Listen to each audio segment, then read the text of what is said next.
Okay, so it's right around 11 p.m. now on Saturday, August 5th. I just left a voicemail for the Greenville group to let them know that throughout the afternoon, evening, and going up until right now, there's been someone sitting directly behind this wall in the bathroom of Unit 78, which right now is unoccupied because Jorge, the maintenance manager, only stays there during the week.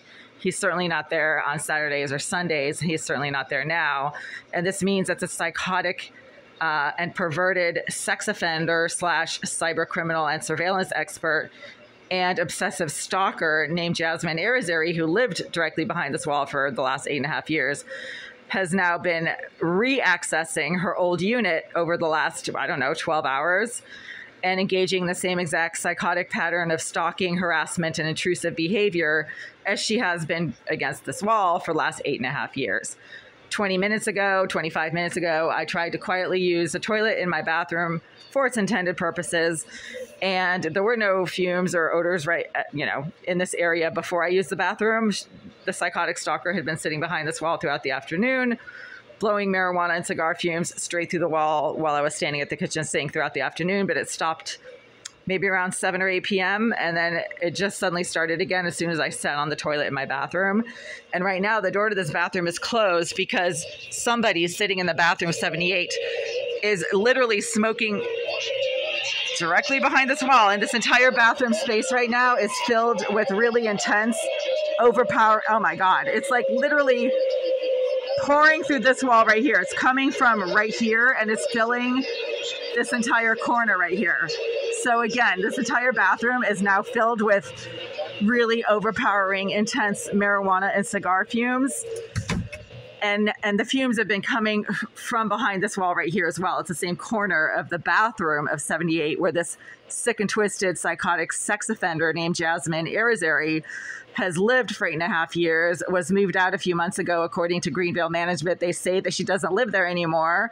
Jorge, the maintenance manager, is supposed to be staying there during the week, but he's not there on weekends, which means that the psychotic stalker, obsessive sex offender, she's sick and twisted and perverted, a cyber criminal and also a talented breaker and enterer, has been accessing her old unit while Jorge is not there. Maybe she's friends with Jorge. Maybe he's given her a key to the room.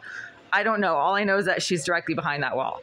The fumes and odors are overpowering, and they're literally filling this entire area right here, even though I do have the window open about a foot behind that shade, and my air conditioner is going.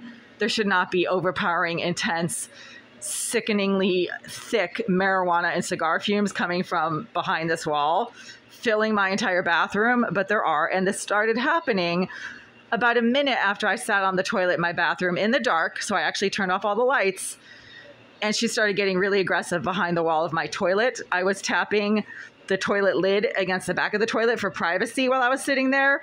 And she started making banging noises directly behind the wall of my toilet in response. So she's so mentally disturbed that she psychotically stalks people and then deliberately engages in aggressive behavior to force them to acknowledge her presence right there, because she knows nobody wants to have her around. Nobody wants to have her following them around and engaging in intrusive and harmful behavior.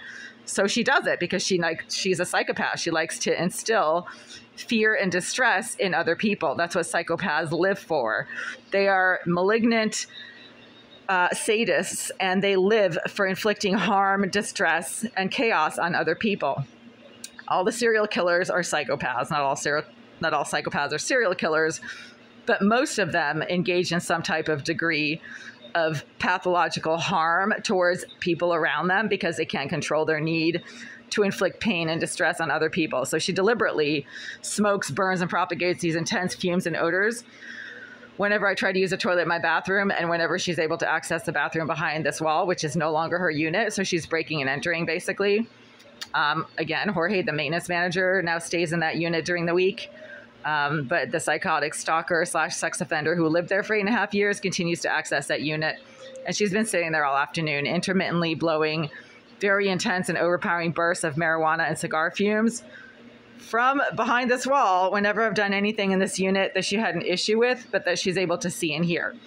I've been mentioning to people for years that there are surveillance devices in my bathroom. And when I brought it up to Greenville on several occasions, They said, yeah, it's audio, not video. Sorry, it's video, not audio. Because I thought it was audio bugs for a while. I was like, oh, if people can hear what I'm doing. They're like, no, it's actually video. And if you have a problem with it, you can go to the police. That was in 2017 when Felicita Rodriguez first started working here, and she was working in the office. And she seemed to think that it's perfectly legal for the Greenville group and their psychotic surveillance expert named Jasmine Irizarry to place surveillance devices in my bathroom. The fact that they're using a psychotic, obsessive sex offender and stalker to do their surveillance work means that the psychotic sex offender and stalker puts the surveillance devices in places where she can totally perv all over what other people are doing, which means the toilets and the showers. So I'm pretty sure that not just my bathroom has surveillance devices around the toilet and the shower, but the common bathrooms as well, because she's a psychotic pervert. I mean, why just stop with my bathroom? Why not get to watch what everybody does on the toilet in the common bathrooms and in the showers, right? So again, I just had to leave a voicemail for Greenville to let them know that I was unable to use that bathroom with any degree of privacy and safety quietly at 10:45 p.m. on a Saturday when nobody should be in that bathroom, but somebody was making smacking noises against the wall behind my toilet just after I was tapping the back of the toilet lid against the toilet lid against the back of the toilet. Somebody was deliberately making banging noises in response and was filling my entire bathroom with overpowering and sickening marijuana and cigar fumes while I was still sitting on that toilet. And then when I went to the sink to try to wash my hands, she got all deliberately agitated and intrusive against the wall behind my sink while I was standing there trying to wash my hands. So she's a sick and twisted pervert, a mentally severely disturbed stalker, a sex offender, but unfortunately she also seems to have the ability to quite skillfully use surveillance devices in people's living spaces, which makes her basically Satan, as far as I'm concerned, right? I mean, when you have a sex offender who specializes in surveillance, who's also a homicidal psychopath, isn't that what all the serial killer movies are about? Somebody like her? That's basically Satan. You've got Satan right there.